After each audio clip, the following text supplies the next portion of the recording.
One of the things I'm noticing reading the current cultivation novel I'm reading is you get a lot of look at ego in particular, especially looking through the lens of other characters, their thoughts, their actions, and what exactly it takes to break ego.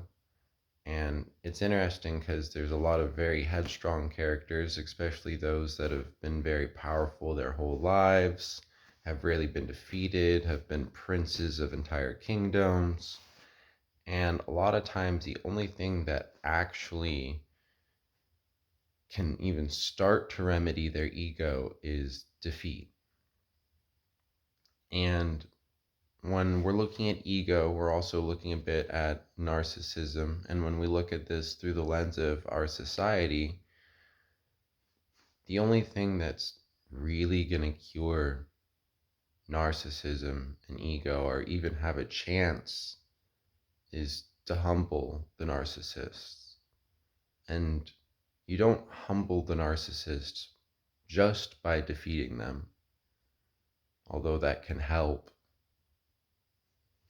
You humble the narcissist by, being better than them.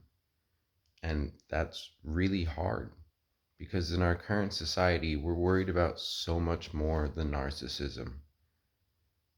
We're worried about so much more than ego.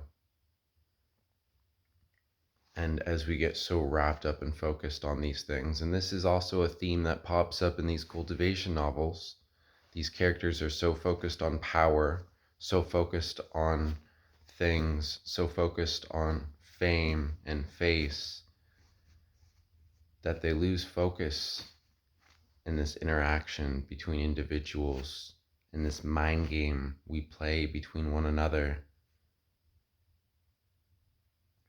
We forget that losing control is fundamentally one of the weakest places we can find ourselves in, and that this ego game, this narcissism game, plays on that. When we're having these narcissistic interactions, the narcissist's every move is hoping that we lose control, because the moment we lose control, our control over where our energy goes is no longer our own.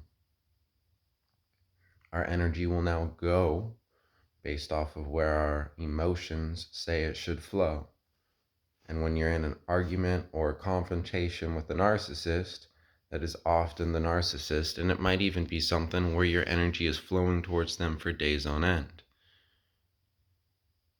Whereas if you can stay in control, you can make decisions. You can be mad at the narcissist and choose to act in service of your values, whatever those may be.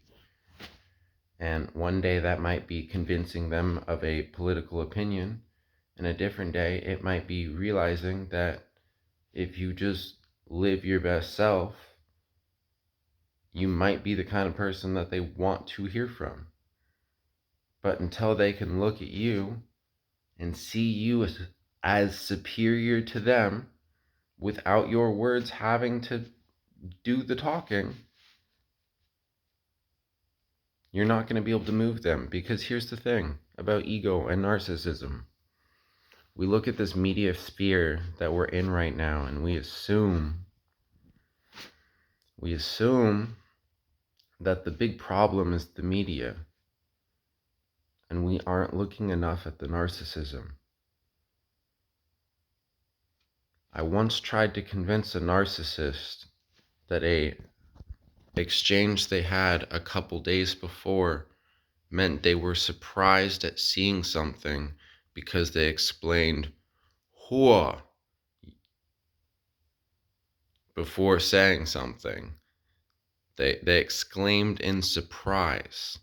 I even got them to say out loud, they exclaimed in surprise. Not with those words, they re-said, "Oh, you're backed up."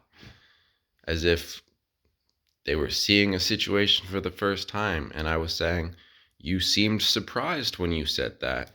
And they still vehemently denied it and we're like, you're just spinning tales. If that's the reality that you were living in, then sure.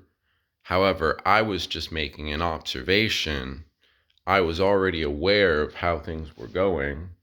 And, I chose to walk away from the conversation. I went, that's sorry, this isn't a conversation worth having.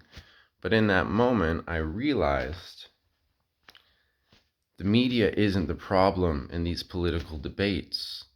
Ego and narcissism is a much bigger problem, and we get distracted by the media, by the arguments being made by these individuals. But the problem is not the media, it's not the arguments. The media is just the fuel. It's making it worse, but it's not the problem. Narcissism is. This example I gave where this guy is gaslighting me about my reality of whether or not he was surprised in an individual moment is a perfect example. There was almost no fuel, and he still doubled down. So realize that this fuel that they're getting from the media is just making the fire bigger. It's just giving them, it's just the narcissistic fuel they're going to use in these arguments.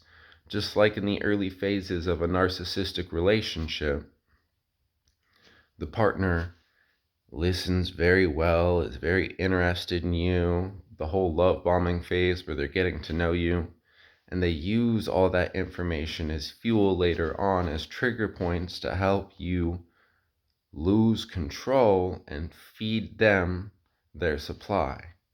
And that is also what we're experiencing in this political climate right now.